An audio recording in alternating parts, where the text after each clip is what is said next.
Alors, nous sommes rendus aux divisions de polynômes. Donc, selon la loi des exposants, lorsque l'on divise, on doit soustraire. Donc, on soustrait les exposants. Petit rappel, quand on divise, le dénominateur ne peut jamais égaler 0. Pourquoi? Parce qu'on ne peut jamais diviser par 0. Donc, la division peut se faire seulement lorsque l'expression au dénominateur est différente de 0. Ceci étant dit, on commence la division. Donc ici, j'ai 15 divisé par 25, ça me donne 0,6. Ou j'aurais pu aussi, je vais l'écrire un petit peu plus loin, prendre ma calculatrice et demander la fraction réduite. Comment je fais ça? Je fais 15 divisé par 25, ce qui donne mon 0,6, et je lui demande « laisse-moi en fraction ». Donc, je pèse sur « Math », 1 pour le mettre en fraction, Enter. Donc, ça donne 3 cinquièmes. Je pourrais écrire 3 cinquièmes. Et là, ici, le x avec le x s'annule. Pourquoi? Parce que j'ai x exposant 1, x exposant 1, donc 1 moins 1, 0. y2, y1, il m'en reste un en haut. Donc, j'aurais pu le donner sous forme de notation décimale, 0,6y, ou encore 3 cinquièmes y, ou 3y sur 5. Ce sont tous des expressions équivalentes. Ici, ça vient dire, prends mon polynôme et divise-le par le monôme 4xy. Donc, je prends chaque terme du polynôme et je vais le diviser par mon 4xy. Donc, si je regarde ici, j'ai 2 divisé par 4, ça donne 0,5 ou une demi, comme vous désirez. x2, x, il m'en reste 1. y s'annule. Plus 5 divisé par 4. Donc, on va voir si ça nous donne un nombre fini. Oui, 1,25. Donc, je peux l'écrire en notation décimale. Les x s'annulent, les y s'annulent.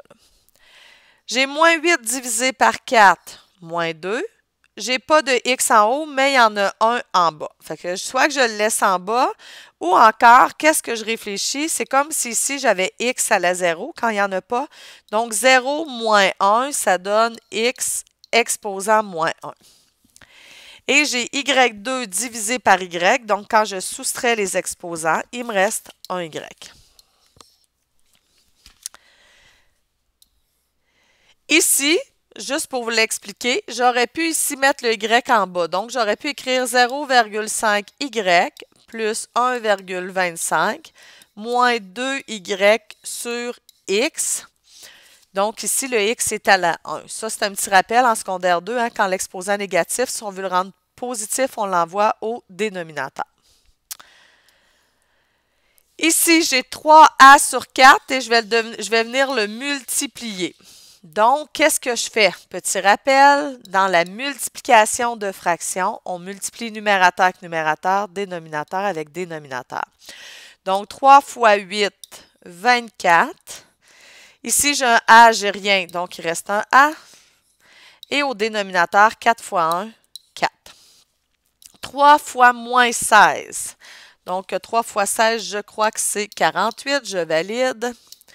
C'est bien ça, avec un nombre négatif, donc moins 48 à la 2, parce que j'ai A à la 1, A à la 1. Donc, quand je multiplie, ça donne A à la 2. J'additionne les exposants.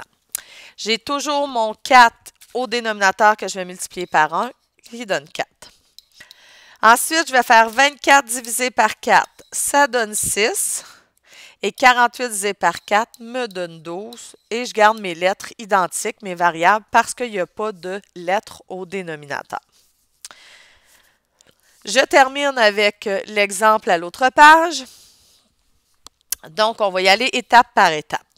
Première étape, je vais prendre mon monôme et je vais le multiplier, parce qu'il n'y a rien, c'est une multiplication, par chacun des termes du binôme. Encore une fois, j'ai des fractions, donc je vais faire 12 fois 1, 12. X fois X, on additionne les exposants, X exposant 2. 1 fois 3, 3. On recommence. 12 avec 1, 12. X, j'ai pas de X, donc il me reste un X et j'ai un Y. Divisé par 1 fois 4, Ensuite, j'ai moins 6 que je vais venir multiplier par chacun des termes du binôme. On se rappelle, c'est sur 1. Donc, moins 6 fois 3, moins 18. X, il n'y a pas de X, donc ça va donner X fois Y. Et 1 fois 2, 2. Moins 6 fois 2, moins 12. X fois X, on additionne X à la 2. Et 1 fois 3, 3. Je vais regarder si je peux réduire. Certainement.